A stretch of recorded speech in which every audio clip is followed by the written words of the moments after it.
Today, we're going to be talking about some FNAF fan games that are best experienced knowing as little as possible. The less you know going in, the more these games are able to surprise, shock, and completely catch you off guard. Some of these are unforgettable specifically because I had no idea what was waiting for me, so let's get into it. So the new official Five Nights at Freddy's game has come out, Into the Pit, a 2D side-scroller the likes of which the series has never really seen, unless you count the mini-games from the other games, but I'm not going to count those. I've recently played through the entirety of the game, and let's just say I have a lot I want to talk about, both good and bad. Also, Megacat Studios, the crew that made Into the Pit, emailed me and offered to send me some free Steam keys for the game. So at the end of this video, I'll be doing a giveaway for 3 free copies of Into the Pit. Stick around to the end for more details. I don't want to waste any of your time, so let's just hop right into Five Nights at Freddy's Into the Pit. Let me just begin by saying, after the absolute fucking dumpster fire train wreck that was the Security Breach games, I did not have high hopes for the future of Five Nights at Freddy's. Maybe I'll cover those games in a different video where I can go into much deeper detail as to why I despise them so much. Let me know if that's something you'd be interested in seeing. I did not go into this game with high expectations, but after completing it, I have to be honest, for a good 80% of the game, it's actually really good. Like, really fucking good. I actually had a really fun time playing this game, even through my frustration. I should mention that I dislike the style of gameplay that Into the Pit goes for, that being the walk around doing task simulator while enemies randomly patrol and chase you when they find you. I personally dislike that style of gameplay, but I wasn't going to let that stop me from trying my best to enjoy it. And again, for the most part, I really did.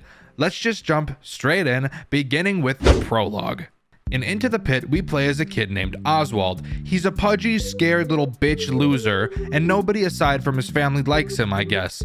There's this whole subplot in this game about him being bullied, but it's not really expanded on more than having a kid say, "Haha, you're fat, Lamau," so I really don't think I need to go into it a whole lot. Oswald's dad used to work at a mill in the tiny little town that they live in, but at some point the mill got all fucked and his dad doesn't work there anymore. Nowadays, Oswald's dad takes him to the local pizza place during the summer, Jeff's Pizza, while he goes to do, you know, whatever it is dads with hot wives do that don't have jobs. What the fuck do you want from me? I don't know. While Oswald is at the pizza place, he eats pizza. No shit. Probably why he's fat if this is happening every night, which seems to be the case. And most of the time, his dad comes to pick him up way later than he originally promised. One night, Oswald is fed the fuck up and decides he's going to go into an old room with a pizzeria and hide in the ball pit to scare his dad as revenge for picking him up late again. Nothing like being the most petty individual on earth, am I right, guys? Up top.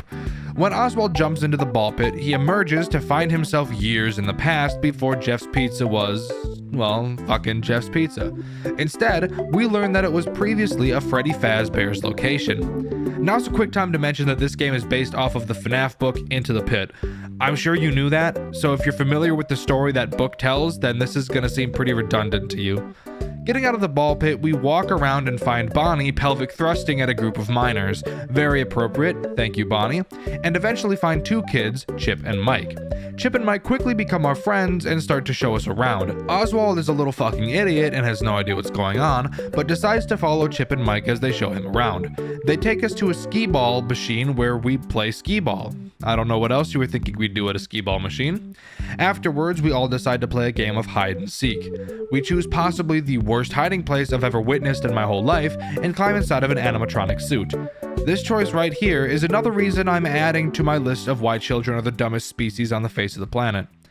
While in this suit, out of nowhere, and with no warning, Springtrap quakes his ass into frame and makes some of the most disgusting noises I've ever heard in my 20 years on this floating rock. And yes, I know this is technically Spring Bonnie at this point, but I'm not gonna call him that. And I know you don't want me to call him that either. It's Springtrap, eat my taint. As soon as Springtrap walks away, we hop out of the suit to find that the entire restaurant has spiraled into pandemonium. Kids are screaming, lights are flickering, I'm pointing and laughing, and Springtrap is on a fucking rampage. We run around looking for Chip and Mike when we see Springtrap off inside of a room. We follow behind him and see this. Gross. But hey, we get to see Springtrap walk away with an ass so caked up, I think I need to grab myself a slice. Nah, who am I kidding? I'm a little fucking glutton. I'm gonna grab the fattest clump of that rump. Following him into the next room, we see something that I never in a million years thought we would have ever gotten to see. Opening a door, we see what I can only assume to be the 6 dead missing children. Holy shit, I gotta talk about this real quick. I think this is something the series needed after they chose to continue after Pizzeria Simulator, which, by the way, I think was a mistake. Showing the actual scene of the missing children after 10 years of hearing about it is so cool. Even though you only see their legs, it's somehow still incredibly satisfying, like we're wrapping up a storyline. Even though we all know William's story is going to be run into the ground for the next 5 years at least. We quickly run out of the room, sharting and pissing our pants, and vault back into the ball pit, coming back out into Jeff's Pizza, where Jeff and our father are waiting for us. Our dad comes to take us home when Springtrap hops out of the ball pit and grabs that fucker, yanking his crank back into the ball pit. Oswald grabs his dad and pulls him out, and we learn that Dad has become possessed by Springtrap. At least now there's a reason to call him Daddy, with his fat yellow rabbit ass. He forces us out of the pizzeria and back home, never saying a word. This is when the prologue finishes and we get launched into the first night. The way this game is set up, it has us performing tasks to progress the night rather than just surviving, which I'll admit is definitely a fresh of breath air for the series. Our first objective is to call Mom. I'm going to mention right now that I'm not going to explain each and every little detail of how you're meant to do things. This video would be like 3 hours long if I did that, and I don't want to make my editor Link blow his brains out. We go to the fridge to get Mom's number and go to Dad's room to grab his phone, but there's a small problem. Springtrap is laying on our parents' bed, preventing us from grabbing it. This is where we learn a very important mechanic in this game: making a fuck ton of noise. There are several objects around the environment that you can interact with in this game to make more noise than a terrorist attack. I'm serious, these things are really fucking loud. When you cause loud noises like this, Springtrap will run to the room the noise came from to check it out, much like he does in Five Nights at Freddy's 3. You can use this to your advantage to force him to go places and then, maneuver around him all snake-like. It's also at this point we learn another incredibly important mechanic: hiding. It's exactly what you think it is. There are several places in the game where you can hide from animatronics, and a lot of them have little mini games you have to play to not blow your cover. To get Springtrap out, we blow up a sewing machine or something and hide in a closet. When Springtrap leaves, we enter our parents' room and grab our dad's phone and call Mom, telling her there's something wrong with Dad and that she needs to come home immediately. Just a note, Oswald's mom is a nurse who works very long hours. We meet Mom in the living room and tell her what we've seen and that, again, something is wrong with Dad. Just then, the fat fucker himself waddles in, but of course, he no longer looks like Springtrap, and it appears that nobody besides us can see his glowing eyes. Mom basically tells us to fuck off, and we're left on our own. This is where we really start the full gameplay loop of this game. When the night starts, we have to find a unique way out of the house while avoiding Spring Daddy, and then make our way out to the pizzeria, jump in the ball pit, and search for our dad. Each night you'll have to find a new way to get out, and instead of going over each one every night, I'm just going to tell you each way that you can do it right now so that I don't have to do it later. The first way is just by walking out of the fucking door. Who would have thought? Another way is by going into the basement and grabbing some rope, heading up to the attic and climbing out of the window. Then another night you can grab a ladder from the attic and slowly, monotonously, and painstakingly walk it to the basement and use it to climb out of the window. And finally, using a screwdriver to open Oswald's window and climb out. Hooray! Let's keep it moving. Going back to Jeff's Pizza, we hop into the ball pit and soon find a kid stuck in a fucking endoskeleton. I know this isn't a literal horrifying sight, but damn, this game is showing more than I thought it ever would, and I like it. We decide to help this stupid child, but we need a screwdriver in order to open the suit. We know there's a screwdriver in the basement, but it's locked because God hates us. We exit the ball pit and talk to Jeff, who says he'll give us the key if we dump his trash. After doing so at the mill where our dad used to work, we take the key from Jeff and unlock the door. Back through the ball pit, we use the screwdriver to let the kid out, and Springtrap decides he's had too much to drink and needs to hit something, and we just so happen to be the closest living thing in sight. We quickly run back to the ball pit and escape. The next day just so happens to be our first day of school, so we grab our lunch and go to school.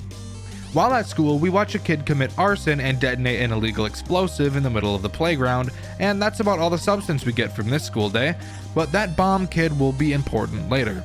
Speaking of, we go find that kid after school and ask him for a firecracker, and he says that he'll trade us one for something cool, and that we'll be able to find him at the library after school every day. Walking outside of school, Oswald uses his Skibbity Toilet Riz to talk to a girl, who gives him a notebook filled with a bunch of Freddy Fazbear related material. And I'm sorry, I don't really have the energy to dive into the lore of this game too much, and I'm pretty confident that if you're watching FNAF review content like this, you're already pretty familiar with the story of FNAF. Talking about the lore would just add so much unneeded time to this video, and again, I'm trying to keep my editor from taking an entire bottle of prescription pain meds. After talking to the girl, we go back home and it's time for night 2. After escaping the house, we head back to Jeff's and jump into the ball pit. When we enter, the lights to the building fuck themselves and we're taught to use a breaker to reset them. Thank you, game. Another mechanic based on randomization. I bet there won't be 500 more of those.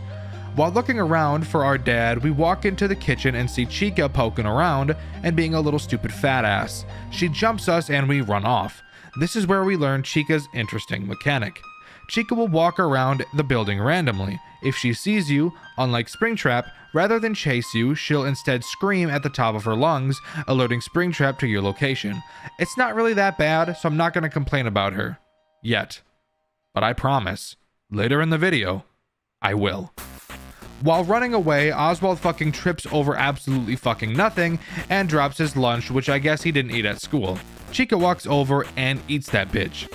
This is a great time to mention another super awesome and totally not random game mechanic. While running, Oswald can just randomly topple to the floor, and he loves to do this while he's being chased. And then he loves to face fuck the ground for 5 minutes instead of getting his fat ass up. I hate life all the time, constantly.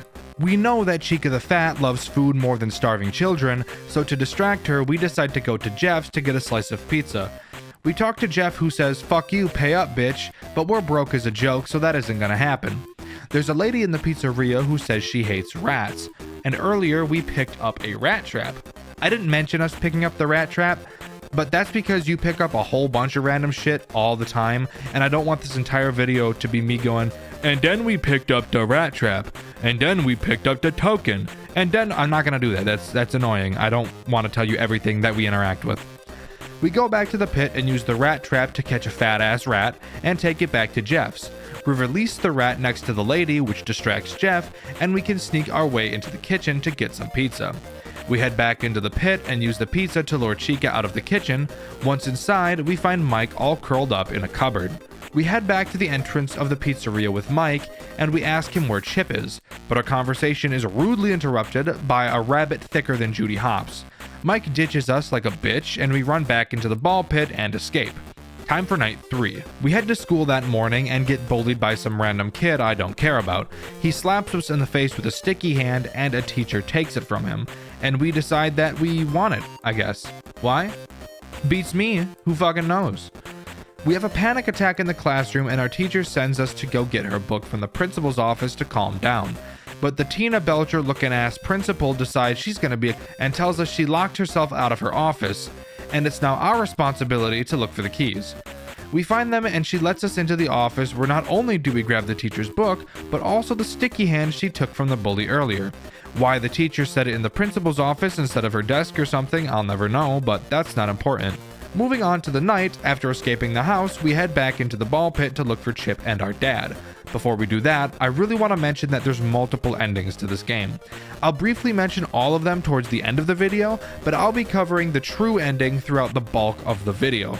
Really couldn't think of a better point in the video to mention that. I'm really shitty at writing scripts, as I'm sure you can tell. But basically, as you go through the game, you pick up a bunch of random technology, and you can use those pieces of tech to repair the arcade machines in Jeff's Pizza and play minigames to earn tickets. With those tickets, you can earn prize vouchers, and in order to get the true ending, you need to repair all of the machines and get all the prizes.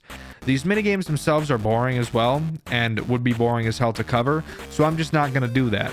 Just know that repairing all of them is important. Anyways, back into the ball pit we go. We decide that we want to look for our dad in the arcade, but fuck us. The arcade is locked because this is a horror game. We use the sticky hand we stole from the school to slap a vent, which for some reason had the key to the arcade in it. Does it make sense? Not at all. Am I gonna question it? No, I'm too tired to care, my guy.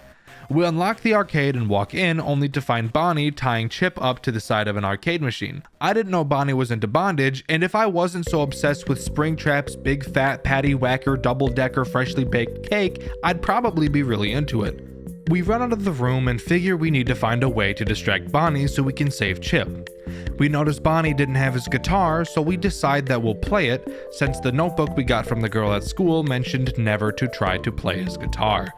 We know we saw his guitar in the back room, but that was also broken as fuck. We head back to Jeff's and ask him about guitar strings, like that stoner would know anything about that. No, fuck that, he's an idiot. We go to the mill to dig through the trash for guitar strings, and lucky us, there were some. Mazel tov. Oh yeah, also the bully was there, but I don't care, that's not very important. Going back into the ball pit, we repair Bonnie's guitar, hook it up to a speaker on the stage, and play the most atrocious song I've ever heard. Wait, no, scratch that. Jojo Siwa makes music, and that shit is miles upon miles worse and makes me want to hurl. This pisses Bonnie off, and now we're free to go into the arcade. We untie Chip and ask him about our dad, but then Freddy's juicy ass walks into the room, and we all bust it down and freak out, quickly run, and plunge into the ball pit. Rah! Night 4 time, bitches! But first, it's time for school. But first again, I need to mention that while in your attic, you can find a Freddy mask. This item is very important. I should have really mentioned this earlier, but again, I'm abhorrent at script writing. I don't know what you want from me. Going back to school, we find the stupid, useless group of bullies, and that's when Oswald starts hallucinating like he was smoking meth, and the bullies turn into animatronics, with Bonnie, yet again, pelvic thrusting at a child like he didn't just get off of probation. Oswald kicks the shit out of one of the bullies and runs away, canonically revealing that he can be convicted of a hit and run. Oswald says, fuck this, I'm just gonna go to the pit and finish this. But before he does that, he does go to the library and trades the Freddy mask from the attic for a firecracker from the kid from day one, if you can remember that. Which I'm sure you do because you're more obsessed with Five Nights at Freddy's than you are eating. We now head back to the pizzeria and decide we need to check the office. I'm just now realizing as I'm typing the script that I forgot to mention Bonnie and Freddy's mechanics, so let me do that real quick. Bonnie can hide in most hiding places that you can. You'll be able to faintly see him in one if he is. If you try to hide in the location Bonnie is in, he'll toss you like a salad and eat it from the back. Freddy, I'm gonna be real. I don't really know how he works. I've tried looking it up, but I literally can't find an answer. I'm pretty sure that he can just be at a door you try to enter, and if he is, then he'll spook you. It literally never happened to me other than the one scripted time that it happens, so I really can't say. I know it has something to do with doors though, I'm pretty sure. Someone please tell me his mechanics in the comments. I really want to know. Anyways, we go to the office door, and as we go to open it, Freddy busts like a nut out of the door, but luckily for us, we have an explosive weapon that we illegally obtained, and we blow that fucker up and blind his ass. While he's in a state of shock, we enter the office and find another fucking kid. Are you serious? I couldn't give less of a damn about this stupid ass kid. Whatever, I guess we'll help her. Springtrap is being a bitch, so we use the cameras in the office to find where he is, and use one of the many noise-making machines to lure him away. Going back to the office, we find that the girl is now gone. God damn it. We check the cameras again and see Springtrap taking her to what I can only imagine is a sex dungeon. Absolutely foul. We chase after his ass and find that he put the girl in the freezer in the kitchen, but the handle is locked and we need to find a way to break it. Instead of grabbing the hammer that's conveniently placed on the wall in the back room where we got the screwdriver, we instead decided it'd be a better idea to break a cartoony ass wooden hammer off the arcade machine and use that instead. Whatever, I guess. We use the hammer to free the girl from the freezer, and who would have guessed, Springtrap chases us while drooling, looking at our ass quake as we run away from him. And we jump back into the ball pit. So much for ending it tonight, huh, Oswald? Anyways, night 5, let's finish this shit up, huh? Today we say fuck school and just head straight to the ball pit, but fuck, the door is locked. We go to Jeff to ask why, and he says someone's been breaking in. Wonder who that could be. We get Jeff to give us the key, and as we walk out of his office, Springtrap gawks at our jiggling cheeks again, and we run into the ball pit. The only room we haven't gone into yet is the room where Afton cranked some sick 90s on those kids, but the door is locked via a keycard. We figure it's somewhere in the back room, but fuck us, Freddy and sex offender Bonnie are blocking the curtain. So we have to take the long way and go into the vent to get into the back room, where we find a pile of dead animatronics, and amidst the pile, we find the key card. And then we use the key card to open the door. I don't know what you thought would happen. Going inside, we find another random girl. Oh my goodness, where is my goddamn dad, dude? She tells us she heard some snoring coming from the vent, and Oswald immediately knows that it's his dad because he's a lazy fuck who sleeps a lot, I guess. I don't know, dude. I'm tired, man. We call through the vent, and lo and behold, we find our dad knocked out in a chair. We untie him and then hear Springtrap coming, so we hide in the vent. Springtrap drags our dad out of the room because we haven't yet reached our runtime threshold and need to pan a little bit more time. We run back to the ball pit and find Springtrap strangling the shit out of our dad. We punch his ass in the face because I want him to be choking me like that, and we quickly throw our dad into the ball pit and follow after him. Back at Jeff's, Springtrap jumps out of the ball pit and gets caught in some of the netting and just gives up, I guess. He like moves a little bit, but then he's like, oh no, I'm done, dude. Dad and us walk outside, he apologizes or whatever, and boom, game over. After post-credits, we watch Jeff go into the ball pit and get fucking murdered by Springtrap. I know I said I was covering the true ending, and I will be, but I think this ending is really funny and probably the most common ending people get. So, what are the other endings, and how specifically do you get them? Let's start with the leave ending. If instead of helping the kid stuck in the endoskeleton in night 1, you just walk out of that bitch, the game ends and you get the leave ending, which I'm pretty sure is actually called the see ya dad ending, which is actually the first ending I ever got. Moving on to the bad ending, if you collect none of the special dad items throughout the game, when you reach the final Springtrap section, when you and your dad make it back to Jeff's, Springtrap will jump out of the ball pit and grab Oswald, dragging him back in, and Oswald wakes up in Springtrap's bondage dungeon, and only God knows what happens in that awful place. The Jeff died ending is the ending that I first covered. Obviously, and to get it, you need to collect all 5 of your dad's items in the Fazbear location. They're not hard to find, and when you rescue the girl on night 5, she'll drop a strange picture. You'll need that as well. To unlock the true ending, this one is a doozy. You need to collect all 5 dad items, the strange photo, repair all the arcade machines and win all of their minigames, and complete the 3 secret minigames, those being Count the Ways, Fetch, and To Be Beautiful. You can unlock Count the Ways by interacting with the candy machine by the employees only door a whopping 100 fucking times, which takes like 5 minutes. It's really fucking stupid and I hate it. You can unlock Fetch by collecting 100 tickets from playing the arcade machines and trading them in for 5 vouchers, then interacting with the prize machine a few times. And finally, you can unlock To Be Beautiful by calling your mom while standing next to the candy machine. Does it make sense? Of course not. Was it fun? Not even a little bit. Do I regret doing it? A little bit, honestly, yeah, but whatever. After doing all that and saving Dad, instead of Jeff going into the ball pit room and dying, Jeff's pizza suddenly becomes packed, and everyone has a good time enjoying pizza. Hooray! Now, what if I told you there was a secret ending that's not very secret and is actually super easy to get called What Am I Ending? Yeah, there is, and it's really easy. After saving your dad, if you fail the QuickTime event with Springtrap, you'll appear on stage and all of the animatronics will be waving at you. As you walk to the end of the party room, Springtrap will greet you and your eyes will begin to glow. It's pretty normal for me to get suggestions for games to play, and especially so when a new FNAF fan game gets released. However, I'm going to be completely honest with you. Never throughout my entire YouTube career has a game been requested as frequently as the one we'll be covering today, and for a good reason. The game we'll be covering today is Forgotten at Fredbear's, the latest and greatest FNAF fan game in this ever-growing genre. Strap in, everybody. This game has a lot of fun stuff to talk about, and you will soon see why it's so hyped up. However, I feel it does have one big downside, but we'll get into that a little bit later. Before we can start talking about what this game has to offer in terms of an actual gameplay loop, we first have to talk about what happens before the game even begins, that being the opening cutscene. I've done security work before, Mr. Afton. But this, the hours, the pay, it doesn't add up. Why me?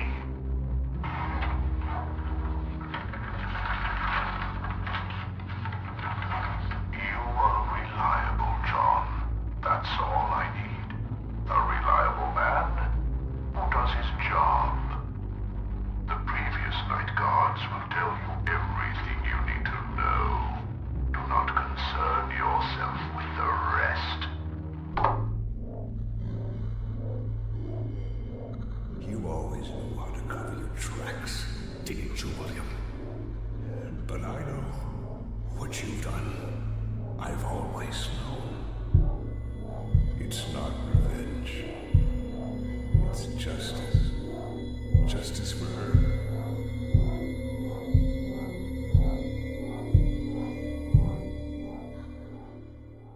I won't let her be forgotten. All right, so already we've got a lot to unpack. To start, I'm assuming that we'll be playing as the guy William was talking to, John. William is hiring a new guard, but as you can already tell by the sinister look on his face, he clearly has some ulterior motives. Henry is pretty pissed, and should be. William did kill his daughter after all, but I wonder if there's any proof of that murder actually happening.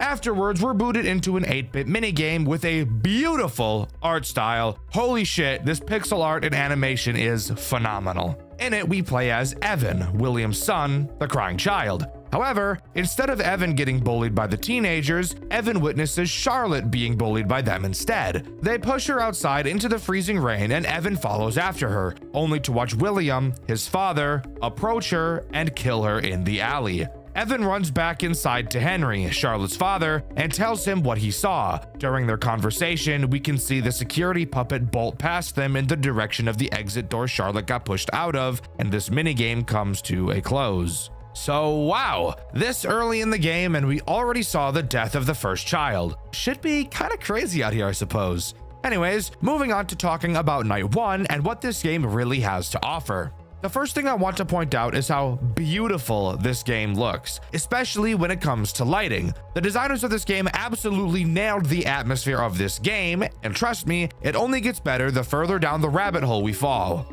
The controls of this game are really a masterpiece, I can't lie. In my FNAF Rewritten 87 video, I mentioned how much I hated the way the mouse controlled, and how it was probably my biggest issue with the game. I cannot make the same complaint about Forgotten at Fredbear's. This just might be the most satisfying and responsive mouse controls I've ever felt while playing a FNAF game before. You wouldn't think you'd really notice a difference between FNAF games, but when you play as many as I do, it will be something you pick up on really quickly, and I really appreciate the devs of this game for nailing this so perfectly. Anyways, what about the tools at our disposal? Well, this game keeps it pretty simple. In our office, we have 2 entrances, I think. I know the door to our left is an entrance, but I'm also pretty sure that this big blurry thing in front of us is also a door, and this is corroborated by the way the camera map is set up as well. You can walk up to the door on your left, but just doing so will make it seem like it doesn't do anything at all. It will become very apparent what this door does once we start talking about one of the threats this night introduces. Of course, this game also has a camera system, as I already mentioned, and it comes equipped with several speakers to play music over. I'm sure you can guess where this is going. Before we start talking about threats, I think we should talk about this night's phone call and why I feel it's so weird. There are actually 2 phone guys, and each of their names are Joe, referring to themselves as Joe A and Joe M. They mention what we'll be doing throughout the night, but who cares about that? They also mention the disappearance of Charlotte and how it affected Henry. Apparently, now he's just hiding out in the basement. The Joes said they snuck into the basement to see him, but were caught and thrown onto the day shift, which is why we're on the night shift now. Very, very interesting and intriguing stuff. And if we don't figure out what's down there, I think I might tear my foreskin off. I think I should also make it clear that Henry is under the impression that William is on the night shift, so it appears William hiring us is a type of cover-up for something. Maybe that's why he looked so sinister.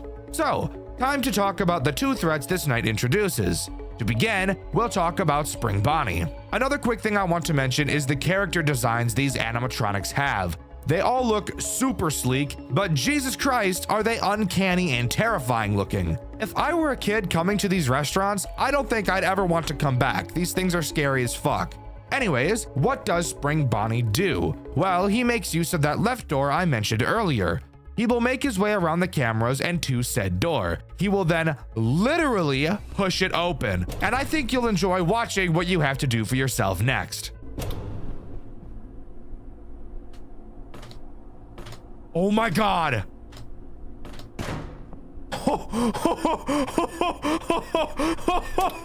What the fuck? Yo, that's fucked up. That's so fucked up that you just did that to me. Tell me that's not the coolest fucking thing you've ever seen. They're straight up tossing in some after hours at Cody's level timing shit, and I'm all for it. It really adds to the stress and tension that the actual employee would be feeling during this moment. I think it adds so much to the atmosphere and really makes it feel like you're part of the experience. The next threat this night introduces is the security puppet, easily one of the most uncomfortable looking characters to come out of this game. The way she works is very simple, but that doesn't make her mechanic stop me from blowing my foreskin up like a balloon and making some balloon animals out of it. The puppet will come out of the prize corner and attempt to get to your office. However, instead of having a bullshit music box, she instead is just attracted to the sound of music. Most of the cameras on the map have a music button I mentioned earlier. If you hold down one of these buttons, music will begin to play. However, only so much music can be played on each camera. You'll be able to see the music draining on the button, so you'll have to use it sparingly. If you play the music on a camera adjacent to the camera the puppet is on, the puppet will be dragged into that camera. Continue doing this to pull the puppet away from your office, and make sure you're keeping track of how much boof juice is in your music boxes, and you'll be a-okay. Something you'll notice is that this night ends at 3 a.m. I thought that was really weird, but guess what? We're not even close to being done talking about the first night, as we're thrown into a repair minigame after completing the main part of that night. In this vent area, there are 4 vents, one on each side of you. Ignore how we even got to this position. I'm assuming we just climbed through one of the vents possibly. The goal of this minigame is to repair each of the 4 vents by doing a different minigame for each. But before we talk about these minigames, let's talk about the 2 threats we'll have to deal with at the same time. The first and most annoying threat is Balloon Boy, because of fucking course it is. He can come through 3 of the 4 vents. You'll notice one of the vents has a door you can close on it. This vent will be reserved for the other character this night introduces, so Balloon Boy can travel through the other 3. Balloon Bitch will be laughing constantly to inform you as to which vent he is going to try and come through. Once he gets close, simply flash your light at him and he'll dive back into the hellhole he came from. The other threat in this minigame is Mangle. Mangle works in much the same way as Balloon Boy, except she can only attack the vent that has the door. She makes sound cues as well, and when the sound cue she makes is very loud, that's how you know she's about to attack. Quickly turn to her vent and hold the vent closed. Once she stops banging on it, you're free to let go and continue fixing the vents. Speaking of fixing vents, how exactly do you do that? Very simple. Just kidding, each vent has a different minigame. The first vent will have you match several symbols multiple times over. This minigame is obviously super simple, but do keep in mind you will be being attacked by 2 dickheads at the same time. Once you complete this minigame enough, you can move on to the next. The next minigame has you playing Simon Says. Easily the most frustrating of the 4 minigames for one main reason. You cannot drop the maintenance panel until the system has stopped showing you the Simon Says panels. So, if you hear Mangle about to rape your shit, you'll have to wait until the panel very slowly shows you all 5 squares you have to memorize before you can deal with her. You then have to hope to God you remember the pattern as you turn back, because if you fuck up, your repair percentage will drop and you'll be stuck doing this minigame for even longer. The next minigame is Simple Sugar. Every few seconds, a letter will appear. All you have to do is press that letter on your keyboard. Do this enough times, and we can talk about the final minigame. The final minigame blows a bit of dick. You will have 2 bars with 2 small rectangles at random points on them. Clicking and holding a bar will make it start to fill up. If you let go, the bar will slowly decrease. You have to get both bars to be inside of their small rectangles at the same time, and do this several times for the minigame to end. This isn't by any means a difficult minigame, it just makes my dick hurt and my blood pressure rise. But if you can complete all 4 minigames, Night 1 will officially be completed. That's right, that was all only Night 1. Hooray! Hooray! I let you take the night shift. I thought the other guards were too curious. I told you I trusted you to handle things. So go ahead, play a little card. But I know what you did, and I'll be the one who will deal with you. Our creations will be your undoing. I know the truth, and I won't let you live after what you did to my girl. I know what you are capable of. I'm sorry. Well, would you look at that? Henry appears to be tampering with the animatronics to make them more hostile to attack William, since obviously Henry is aware that he killed his daughter. However, what Henry doesn't know is that William isn't actually working the night shift like he said he was. William is 3 steps ahead. He knew Henry would do something like this, so he lied to Henry that he'd be taking the night shift and hired us in his place. This is actually some really cool Light Yagami type storytelling. I actually really like it. Now, moving on to night 2, we have the night segment to talk about, and the new threat that this night introduces. The little whiny, annoying bitch himself, Balloon Boy. Balloon Boy's mechanics are honestly pretty simple. You just need to have some decent reaction time. Balloon Boy will move around the cameras at complete random, so tracking him just doesn't even matter at all. At random times, he will enter one of your 2 vents. A very loud, obvious sound cue will play when he does so. A few seconds after you hear the sound cue, he will drop down from any of the 2 vents on your office ceiling. All you have to do is click whichever vent he's in, but you do have to be very fast since you will not have a lot of time to click on him. Once you click him, he'll crawl back into the vent like the disgusting little fucking nematode he is, and then his cycle will repeat. In all honesty, I like Balloon Boy's mechanic. Reaction-based mechanics are always something I'll favor since it's just something I feel I'm better at. However, I do have a complaint with the response of this mechanic. Let's use Spring Bonnie as an example. When you properly hit a timing during Spring Bonnie's attack, there is a visual indicator that you did so. Obviously, that being Spring Bonnie recoiling from you slamming on the door. This gives the user positive reinforcement that they are doing what they're supposed to be doing properly. Visual indicators are always very important things to have in your games for responses to the player's actions to let them know that the actions they are performing are intended. Balloon Boy has 0 visual indication that you are dealing with him. Not only does this make dealing with him feel super unsatisfying every time you do it, but it can also be very confusing when you're first learning the mechanic. Let me give you the most basic example of a visual response indicator for those of you that don't want to do anything fancy. When you hover over the door to your office, your mouse changes to this sprite to indicate that yes, this is something that can be interacted with. Even this is enough of an indicator to let the player know what they should and shouldn't be trying to interact with. When Balloon Boy drops down from your vent, when you hover over the vent, not even this mouse change is present. Even though you are supposed to click on the vent, they give no visual indicator that you're supposed to do so. And when you do click on the vent, nothing seems to happen, as Balloon Boy will finish out his animation before closing the vent behind him and leaving. So when you click it, it literally feels like nothing happened at all. Is this a nitpick? Of course it is. However, I feel it's these little details that matter the most. When small things like UI and visual indicators are done properly, you won't even realize they're done properly at all, but you will realize when they're done poorly. Anyways, enough talking about that. Now it's time to talk about this night's post-night section, wherein instead of repairing the vents, this time around we're repairing Fredbear. This section is miles easier than the last. All we have to do is take Fredbear's head off, which you have to do very slowly or he will give you a rim job, which I'm personally just not a fan of. Afterwards, you'll have to remove his eyes. However, you can only remove them while they're moving or else he'll see you and Playing your butt like a sandbox. After that, get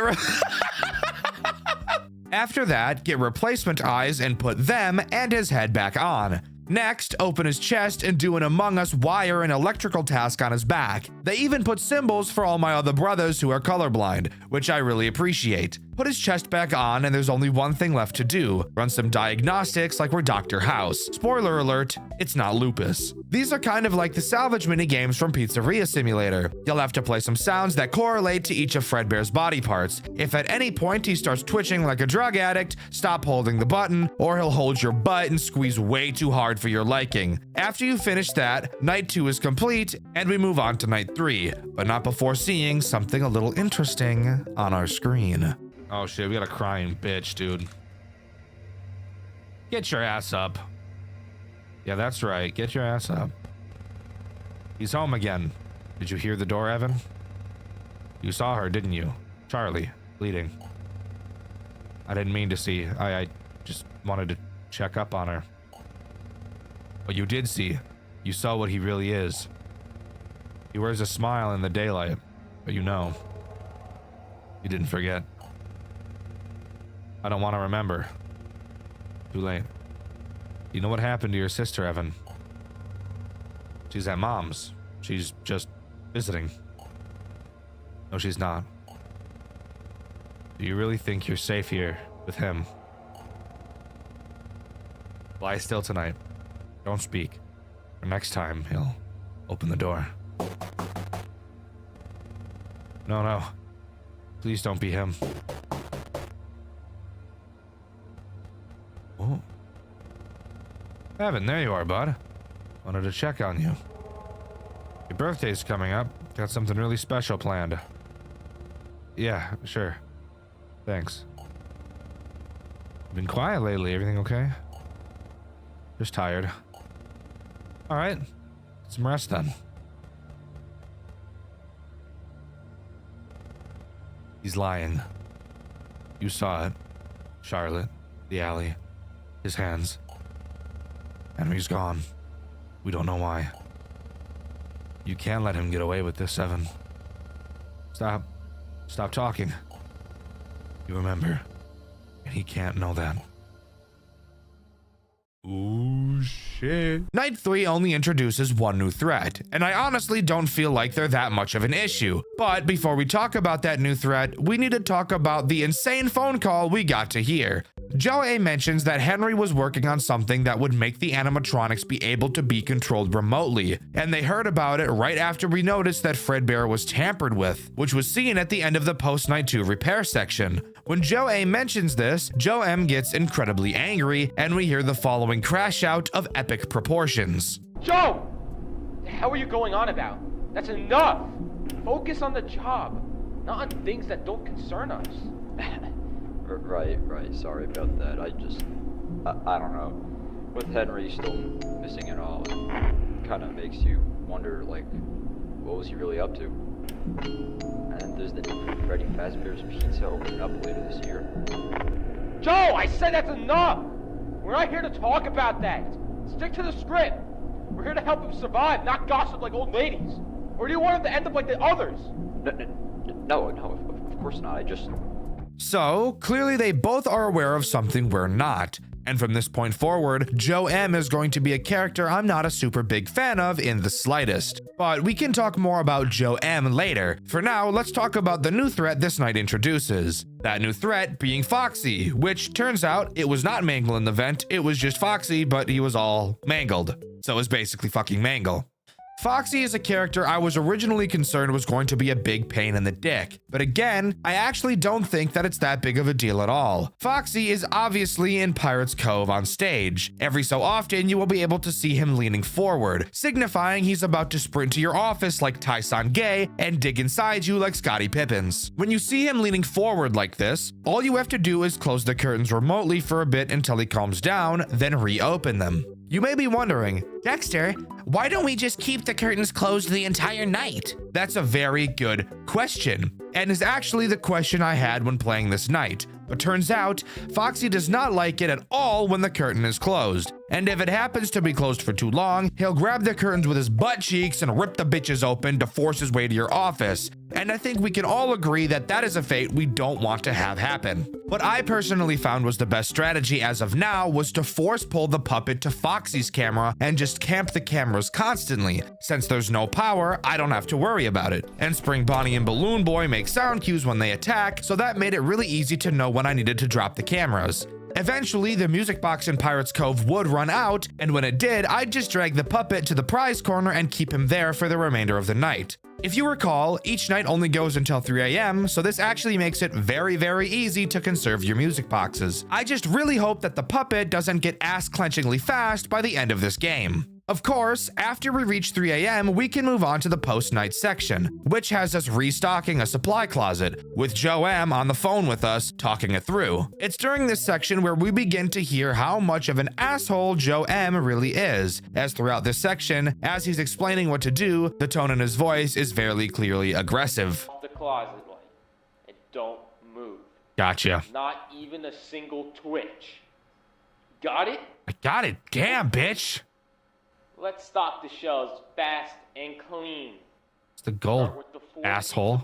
Anyways, on to what we actually have to do during this section. Throughout it, we will get deliveries of boxes outside of the closet door, consisting of things like duct tape, paper towel, tissues, and some other shit as well. Joe M will tell us the very oddly specific places on the shelf where we need to place each item. Which, by the way, I don't know why where we place things is so goddamn important, but clearly to Joe M, it is. Of course, that's not all we have to do, as Fredbear and Spring Bonnie will be trying to enter our insides, like those fucked up little crack addicts who decide diving face first into a cave called Tight Squeeze Death Trap that has a survival rate of 0%, knowing damn well they have a wife and 3 kids back at home. Each character behaves slightly differently and will require a different form of defense. If you ever see Spring Bonnie at your door, all you have to do is hold your flashlight on his face until he runs away. Fredbear is a little different. If you see him at your door, you have to shut the light off to the closet and hold completely still until you hear his big fat feet waddling away.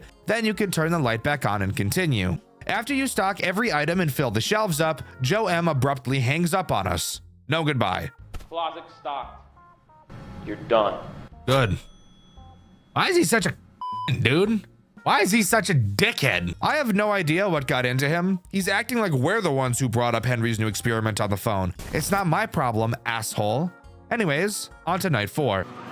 I don't care. Take care of Joe A. He's gonna get us all in trouble. Hey, champ. You like the yellow ones or the red ones better? You know, I didn't get a party like this when I was your age. Back then, we didn't have animatronics singing our name. I don't want them to sing to me.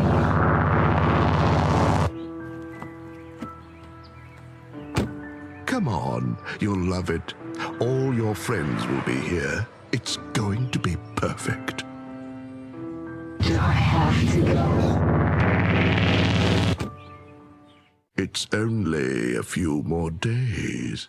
Evan clearly is not a fan of the restaurant. I wonder why. Considering what he saw, there's not so much to talk about in the night section of night 4. However, there are 2 things I still want to mention. The first being the absence of Joe A. Obviously, in that cutscene, William says to get rid of him, and Joe M on the phone call says we won't be seeing him again. He also continues being an asshole throughout the call as well, and ends the call abruptly. No goodbye, dick.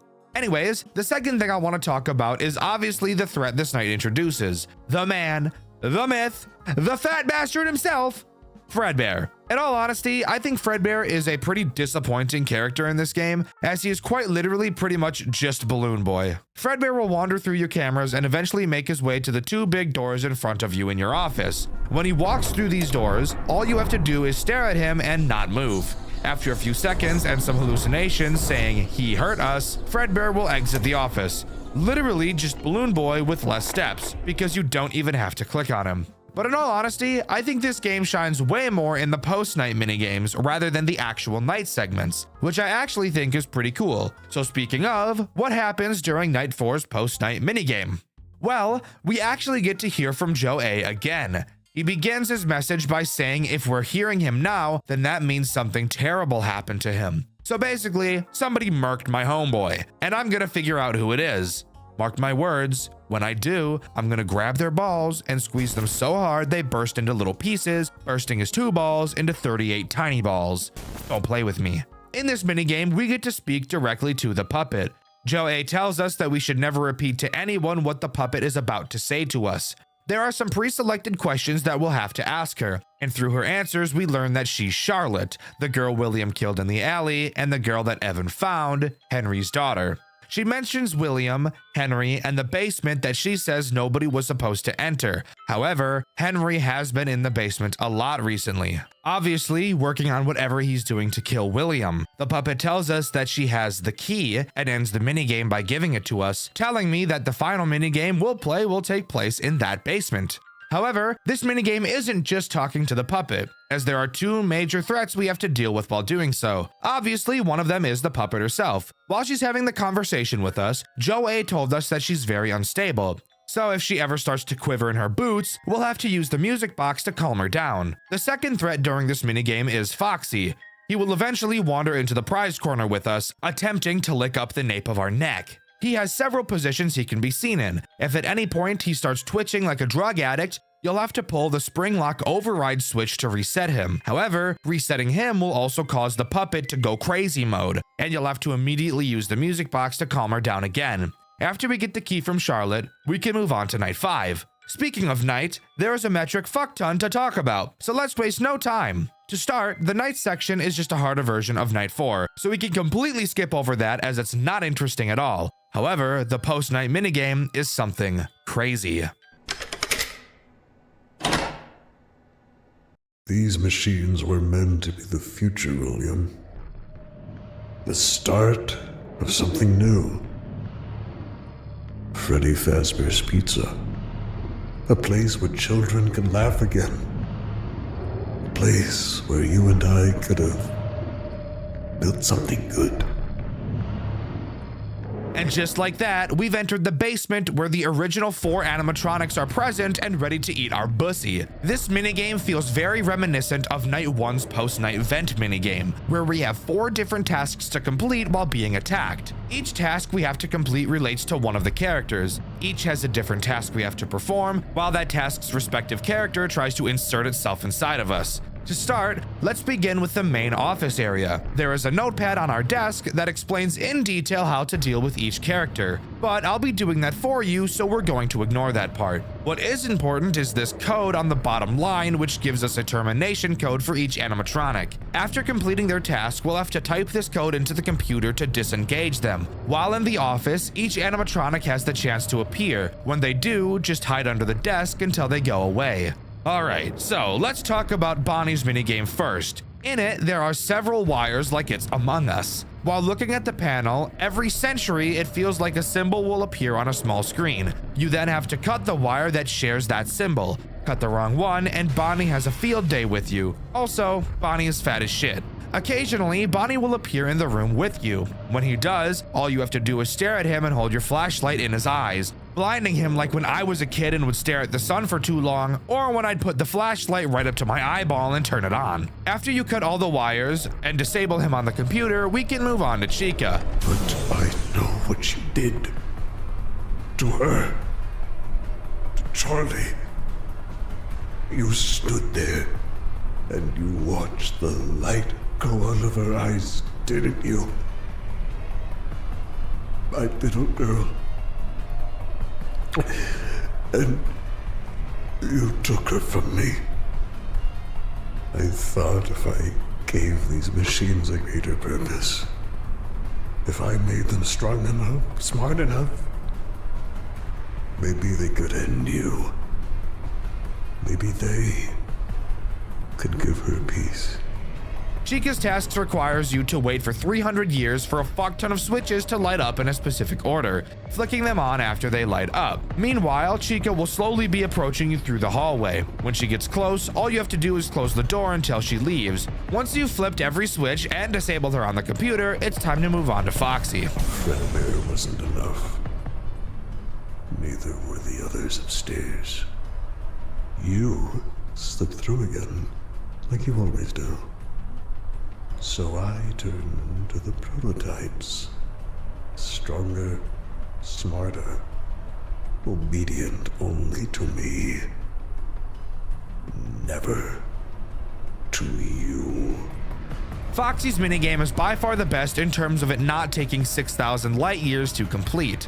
All you have to do is spin this crank in a circle, more than I throw my ass in a circle when I play a FNAF game with no power and no music box. While you do this, Foxy will slowly appear out from behind the curtains. All you have to do is occasionally pull them closed and he won't be able to get you. Terminate him on the PC, and we can move on to Freddy. I rewrote their code, set their purpose.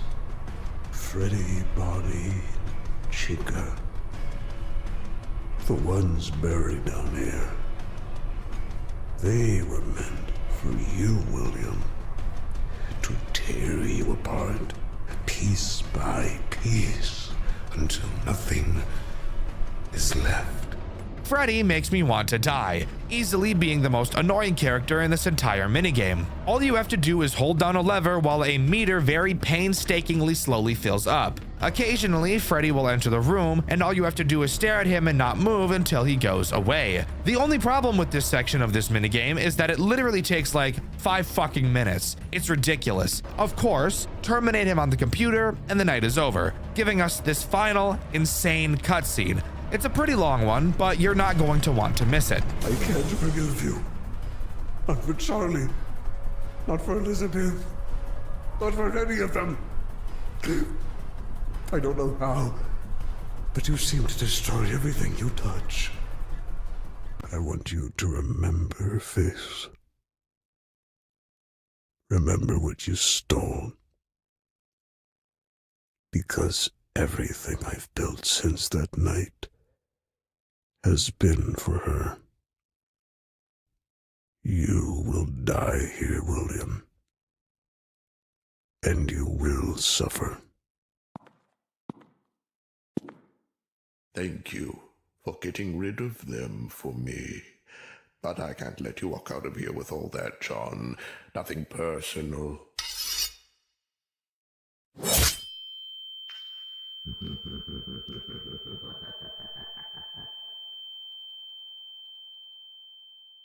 It's Evan's birthday, and all of the kids and William are standing around us.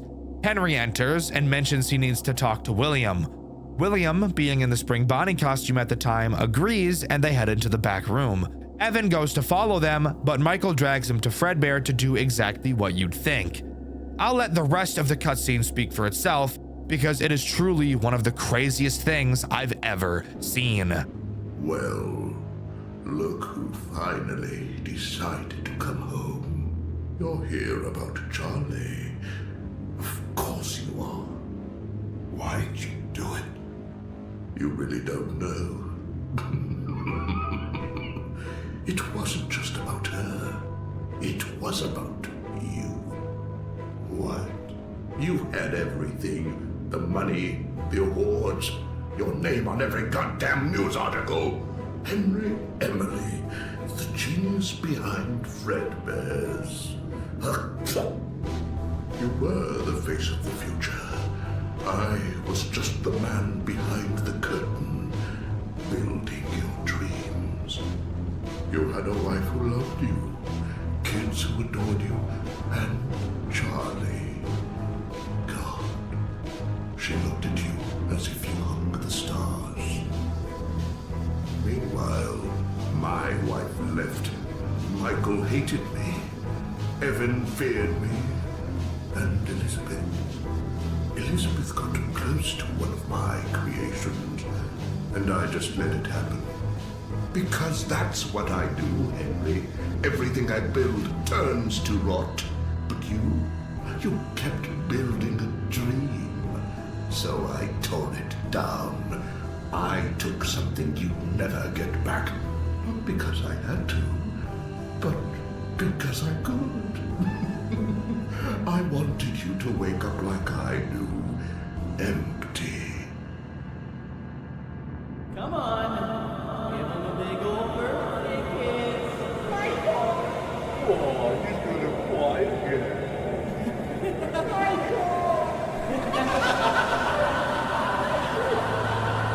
She was just a child.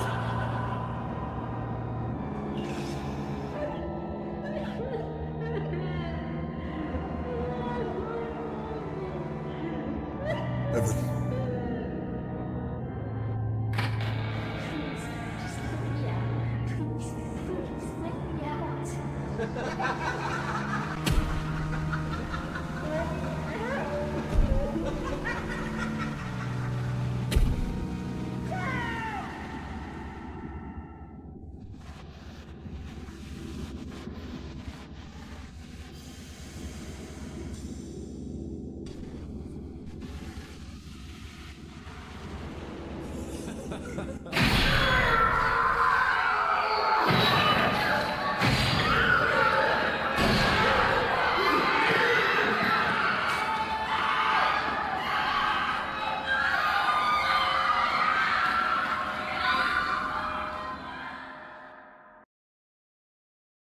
Holy shit.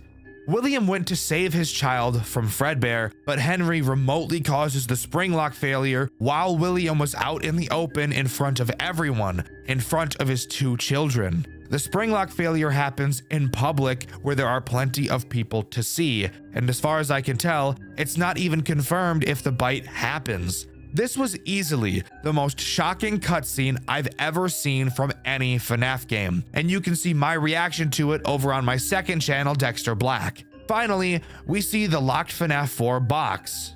We get the bad ending. There's something we're missing. And don't worry, we're going to get it.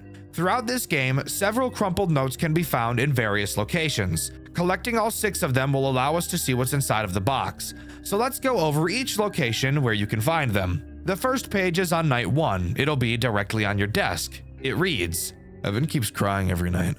He says he's seeing things moving at Fredbear's when nobody's there. Ever since Charlie went missing, he's been acting weird."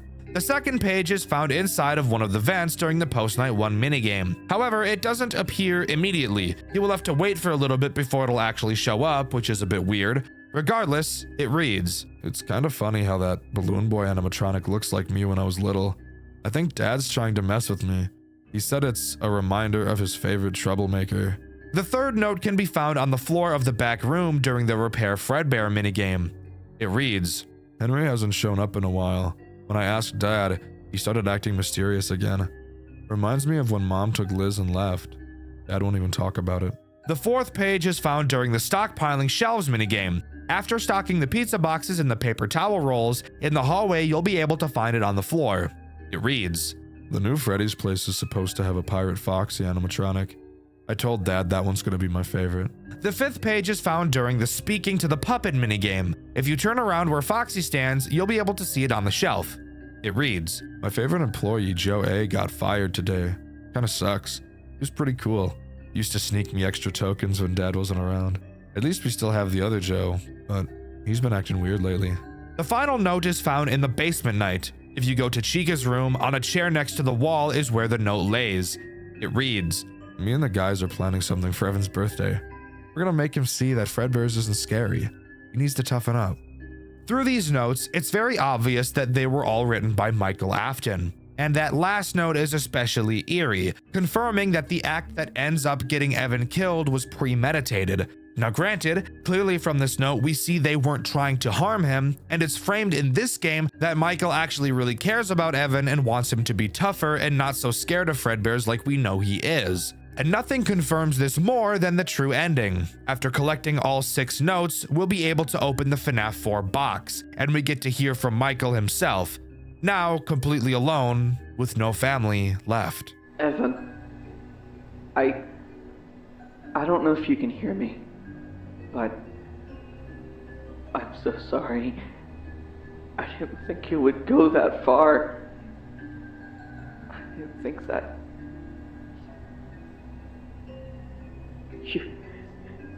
you were always scared of that place, and I made it worse.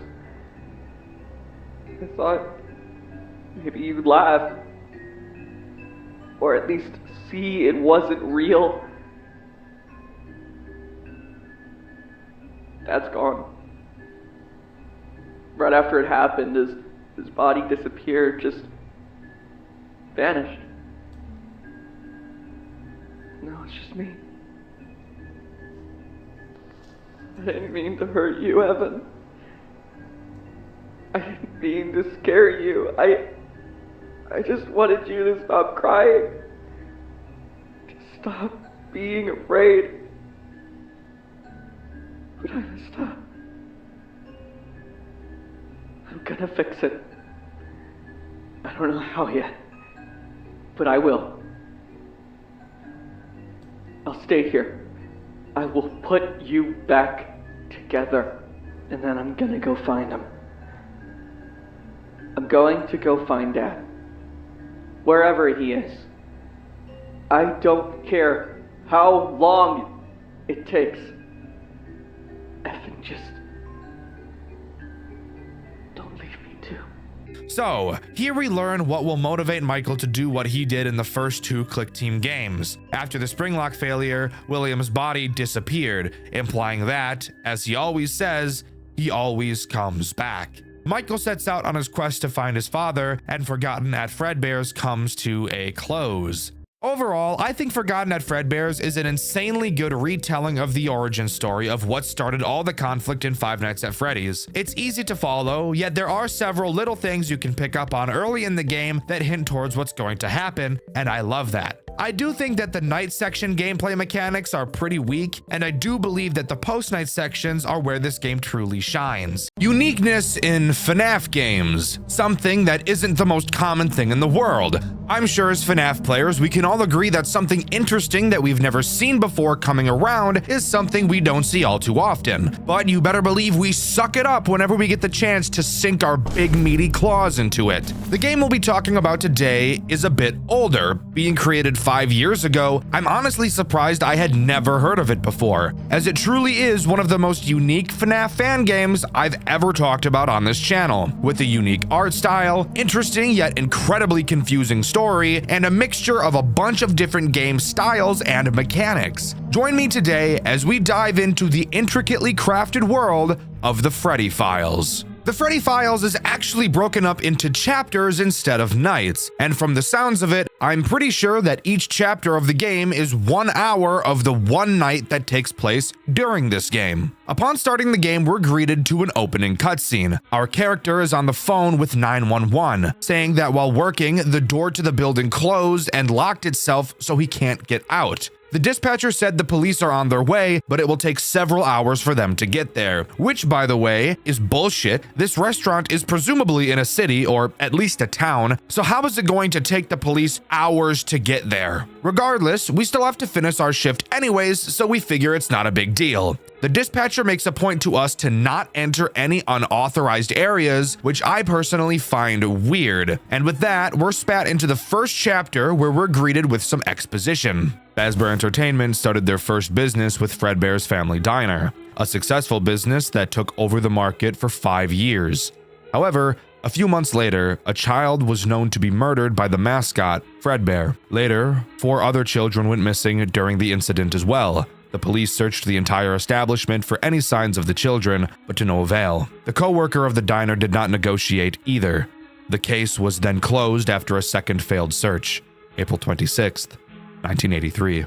And with that, we're ready to begin the chapter. And this is where you'll notice this game is not your typical FNAF game, which is exactly why I wanted to cover it. This game, while yes, has a survival system like Five Nights at Freddy's, it's more of a top-down free roam than anything else. Whoa, what the fuck? Whoa. The point of this first chapter is to unlock a door that we're not supposed to unlock. It's an unauthorized area, so I have no idea why we're doing this despite the dispatcher literally just telling us not to. This chapter serves as an escape room, which I actually really like. And of course, there are some threats that are trying to stop us from completing it. So let's talk about those 2 guys first. The first threat introduced in this chapter is Golden Freddy. His mechanic is very simple. As you can see, we are equipped with a flashlight and a fear meter. If our flashlight is off, our fear meter will slowly increase. With the light on, the fear will go back down. So keeping this light on is obviously something we're going to want to do. Golden Freddy directly counters that. He's a ghost character that moves through walls, and he's very fast. If you ever see Golden Freddy near you, you need to shut off your flashlight and make sure he doesn't run into you by dodging out of the way. If he touches you, you're obviously dead. Something I do want to note that I don't really like about this section, and Golden Freddy specifically, there's a lot of reading in this game, mainly in the form of just interacting with things. And Golden Freddy will still be active while you're reading something, and you can't turn your flashlight on or off while you have a dialogue box up. So be prepared to die very frequently because of poor timings like this. What on earth? It's a key. Whatever hide it in here. Doesn't open the door. But fuck, dude! Can't do that while I'm fucking reading. The second threat introduced here is Shadow Freddy. I'm Shadow Freddy, I'm so awesome and black.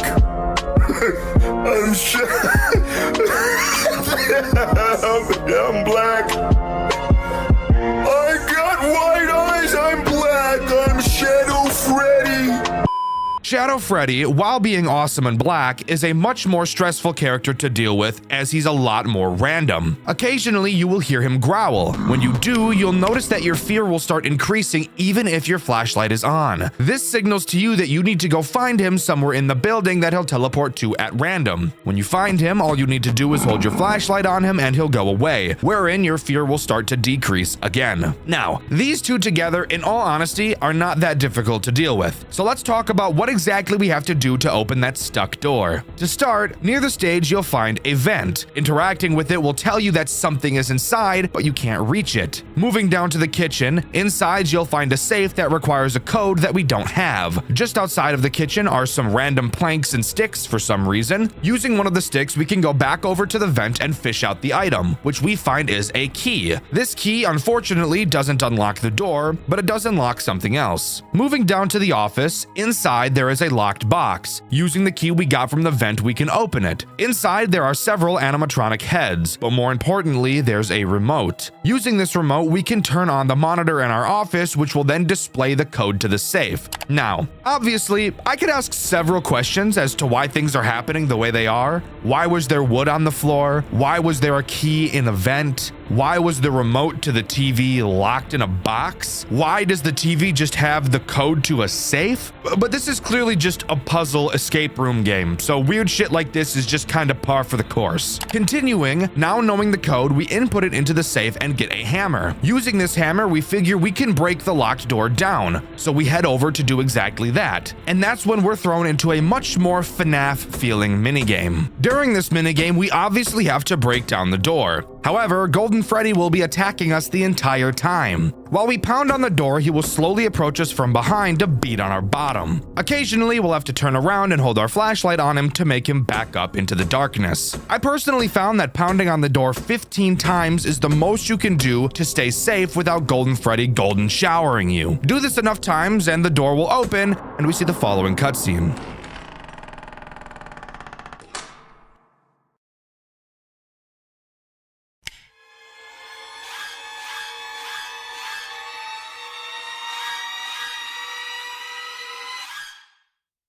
So yeah, we stumble upon the body of 3 of the dead children. Truly gruesome. However, I also have to ask why there quite literally is nothing inside of this massive room. Who knows? We reflect on what we saw and realize that 4 kids went missing, yet we only saw 3. Before we can think about it more, we hear the rest of the characters in the building activate. And knowing our lives are about to get a lot more difficult, we can move on to Chapter 2. Chapter 2 moves much more into a typical FNAF game. When we load in, we find ourselves in an office. We know from the last chapter that all of the characters have activated, so now we have to hunker down and defend ourselves. So let's go over the tools at our disposal. To start, if we turn around, we'll find our cameras. They're just cameras. Nothing crazy to talk about here. Turning back in front of us is where things start to matter. To start, you'll notice on the left and right doors, we'll be able to set off an alarm system. When you use these alarms, your computer's RAM will increase. Now, unlike actual computer RAM, once you stop using the alarm, the RAM usage will not go back down, which again, doesn't make any sense because that's not how RAM works, but whatever. What you have to do is manually delete the RAM by holding the delete RAM button on your monitor. That doesn't really make sense, but it's clear the dev isn't very tech savvy, but that's okay. Also on our monitor are 2 more alarms, Alarm 15 and Alarm 24. We're not going to worry about Alarm 24 right now. Alarm 15 is an alarm that plays directly in front of you. The phone guide describes this area of the building as outside, so I'm imagining it's literally a window to outside of the building. You just can't tell because it's dark as fuck. Same with the other 2 alarms, it will also increase your RAM usage. Now let's talk about the threats this chapter introduces. Fun fact, there's 3 of them: Freddy, Bonnie, and Chica. I'm going to talk about Bonnie and Chica at the same time since they do the exact same thing. They will try to make it to either of your doors respectively.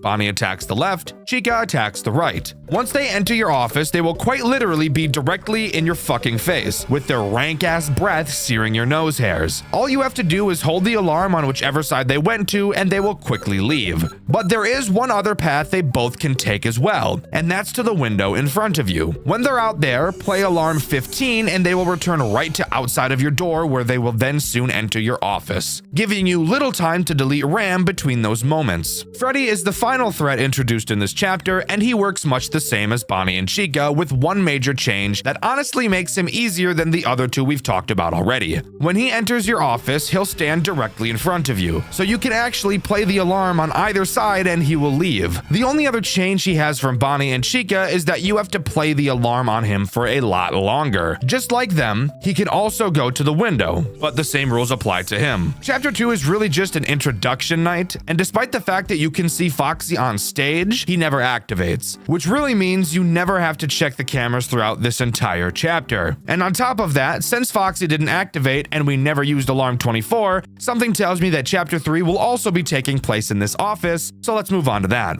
So, turns out we're actually not on to Chapter 3 quite yet. If you remember at the start of Chapter 2, we saw 12 a.m. Well, at the beginning of this next section, we see 1 a.m., which would mean we're still currently in Chapter 2. This hour is back to the top-down gameplay we saw in Chapter 1. This time around, we see our character get absolutely fucking bodied by some random guy.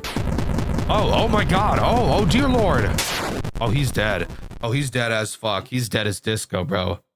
Dead as shit. He's Dunyan rings. In the note we get on this night, he says he kidnapped us to play a game, and we'll be playing with some minions. Fantastic. The gameplay of this night has us unlocking a door, which takes forever. Seriously, look at this.